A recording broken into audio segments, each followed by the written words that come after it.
I've been in education now for close to 30 years, and one of the things I love hearing is how people got into the profession and why they got into the profession. But I've never heard a story like Amy's. She came from a health-related field, then she decided to take her speech pathology background and bring it into working with special needs students in the schools, and she got to see quality instruction, she got to see great classroom environments, she got to see those that were lacking, and she said, you know what, I want to be the one that creates those positive experiences in the classroom for kids. I have my bachelor's and my master's in speech-language pathology, and so it's all about language disorders as well as typical language, and so that really prepared me for the special education, and I just know that communication is such a critical part of everything that you do in life. In my classroom, we've had lots of people from different occupations come in, and the number one common theme that my kids have heard is communication, communication, communication. So she's been able to take that background as a speech pathologist and what she did in a small setting with just a few students in a small group setting, and she's been able to bring that to her classroom environment. So her classroom environment is incredibly warm and positive and affirming to students. I hope one day to be an inspiration for the next generation and beyond. I am special and a miracle. Oh my gosh, Zoe. Wow. She always leads with her heart, and I love that because she is very involved in each one of her students' lives, and I feel like teachers, not intentionally, but will single out some students, but she makes everyone feel welcomed and feel like they're part of her family and her child and not just her students. Some of the students, because they struggle academically, they also sometimes struggle socially, or they also struggle with behavior issues. And so there'll be lots of times where I'm looking for a teacher who can connect with a student that I've yet been able to connect with as an administrator. And I go to Amy and I just say, hey, give me some insight into this kid, or how can I build a bridge with this kid, or what can I do to reach out, because they trust you, they believe in you. Perfect. That's perfect. My class is very diverse as far as cultures and backgrounds. Some have two parents, some have one parent, some live with grandparents, some come from different countries, and so I think I'm more responsive to their cultural needs and their emotional needs. I just find that the class goes better and that they're more successful. She always puts the things into the way that we can understand and in our lives, so if something's bad happening, she's not just going to keep pushing and pushing. She's going to stop, understand, and then put it in a process that we can understand. Yes, and I have some examples of some haikus. Yeah, or you could look up haiku. Haiku is a super popular poem, so you could look up some examples and see if there's one that you like or see if it triggers a word for you. I do see trauma. I see students that come to school without enough food and that there's a lot of disorder in their households. If you just kind of think of Maslow's hierarchy, I mean, I had a student that, lived in his car and, losing jobs and losing family members. I see a lot of it, and I think including social emotional learning in my classroom is critical. That first 5-minute activity, every Monday I ask them how their weekend was, and they can share, they don't have to share, but 100% of the kids will rate their weekend, and knowing that over the weekend one of my students' brothers was arrested or their sister was in a car wreck, and kind of knowing what's going on and then addressing that. And it's critical that they're in a readiness to learn state when they come in the classroom. Okay. What do you think about that? Was it painful? A little bit. Not too bad, was it though?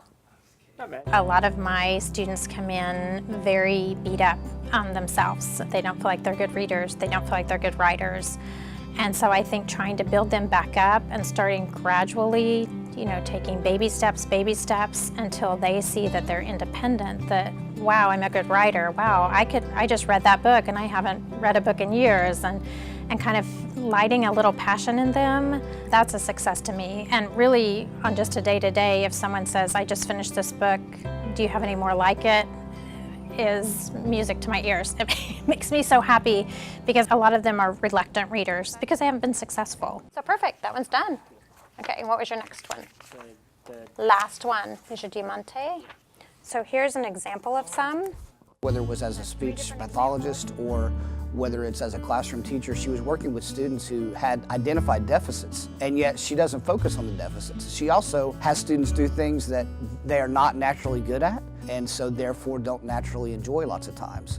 So her real skill set comes in her ability to create opportunities for students to engage in material and build skills even when it's hard for them, and yet do that in such a reaffirming way that they trust her. So her ability to help them write a different script for themselves than what has been written previously is really powerful. When East Pakistan separated from West Pakistan, it formed what country? The day that we filmed my classroom, I always start out doing something that everyone can be successful at and everyone participates.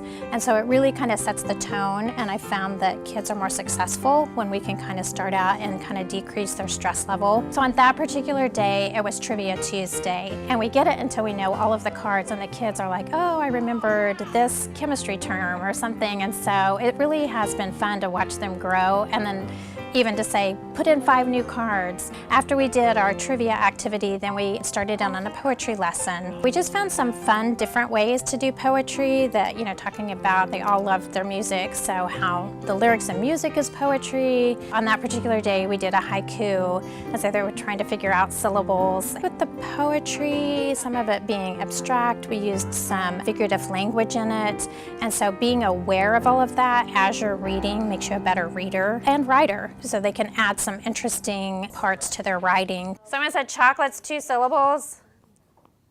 Chocolate, so it's really 3, but I'm like, well, if you're in Oklahoma. Parents are part of the team, and I think that for students to be successful, we have to involve them. So right from the beginning, I start involving parents. Even just, hey, did you know he finished this book? He loved this series. Have you ever read any of it? So trying to kind of pull them into that literacy part too. I have the kids write their parents letters and share things with them. Amy cares, and there's great teachers, and then there's some that are just here. I don't think they are as encouraging as she is, especially with the SPED kids. Trey didn't mind going to her class. There's other classes that he was like, Mom, I can't deal with this teacher.